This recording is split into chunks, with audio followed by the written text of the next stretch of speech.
Hello, you're listening to Hugo Talks. So I'm going to do a roundup of news this morning, starting with this in the Daily Fail. NHS is in the most dangerous situation in living history, Chris Whitty warns. Next few weeks will be worst. Yet as ministers may only allow people to leave home once a week. Ban chat in supermarkets and bring in curfews amid fears of 2,000 deaths a day. So they are implying now that in the future you will only be allowed to leave your house once a week? What? The paper presents it as an unnamed source that said changes discussed include people only leaving home once a week, but number 10 said it's not happening. So why say it is then? Oh, I know, to put the fear into people, right? Or is it psychological priming? I don't see how they could enforce such a restriction, saying you can only go out once a week. It's unenforceable. How would they know if you've been out more than once a week?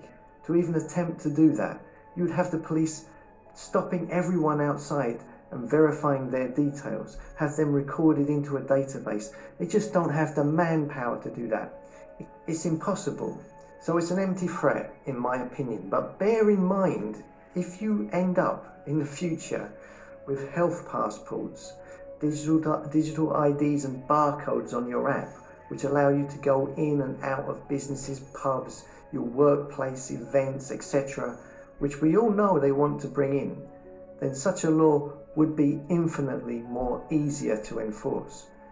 It says here in the article, a Whitehall source told Mail Online that ministers have discussed going as far as saying people can only leave the house once a week, although number 10 today denied this was on the cards. Other ideas include compulsory mask wearing outdoors and a ban on extended bubbles.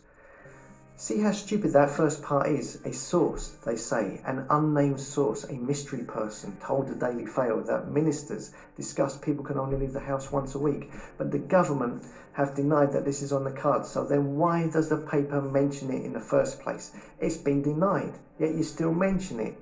It would be unenforceable anyway. The only reason it's been mentioned is because some behaviour psychologist has deemed it so.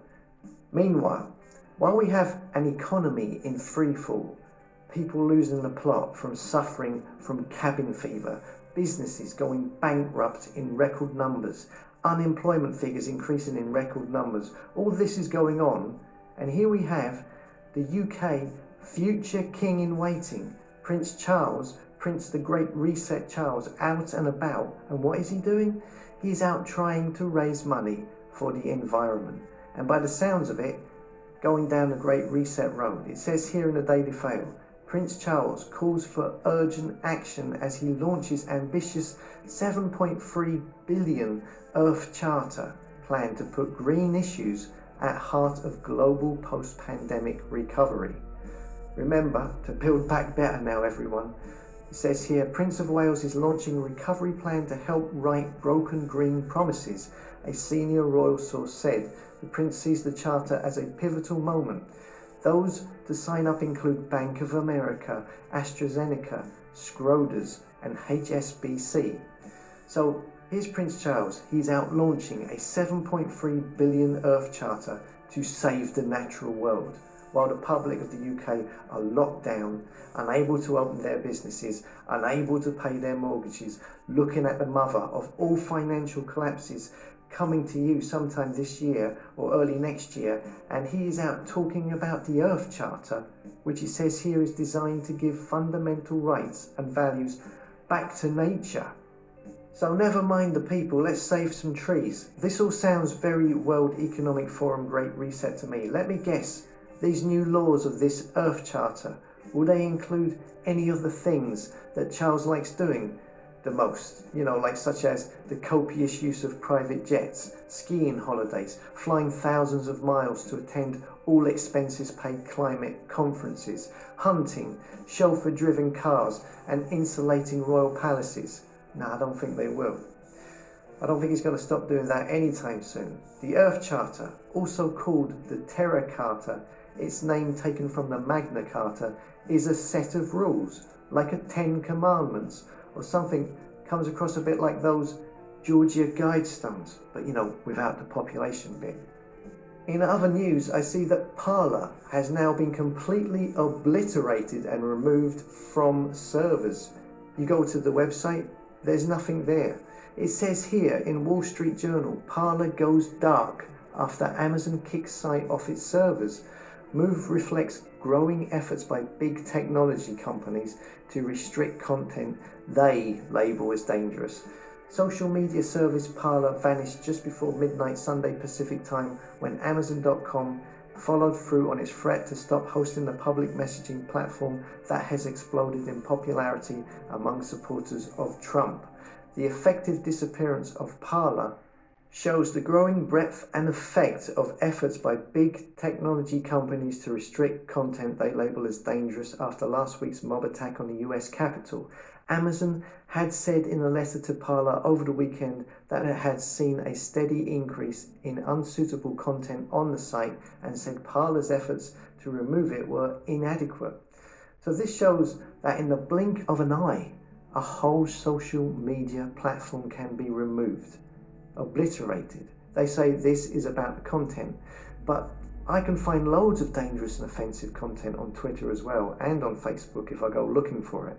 To me, the reason the big tech firms joined together to destroy Parler is not because of some moral obligation they have, but because Parler were beginning to become viable competition due to the number of people who left Twitter last week and got a Parler account, especially over, recent events. It's a similar situation to the banning of Huawei. There was all kinds of reasons given for that, but was it not only because they were becoming too popular and rivaling Samsung and Apple? Now I have many alternative tech platforms that share my content on. Minds, BitChute, Odyssey, Brand, YouTube. But now I'm starting to think that any of these could be at risk of the same fate as Parler. And why? Because, these are just places people have gravitated to because, they got banned or censorship on other platforms. These alternative platforms have never been more popular because people have moved because of the censorship. But really, now is the time to have a domain of your own. This is still not foolproof, but it's better. That's why I set up my website last week at hugotalks.com. Many thanks to all of those who have subscribed so far. I do appreciate it. And I recommend... I'll just stop it here. You can see the full thing. It's got a couple, 3 minutes to go on YouTube. At least for now you can. But you can see where this is all headed. Very dangerous times, censorship. Unbelievable. Thank you.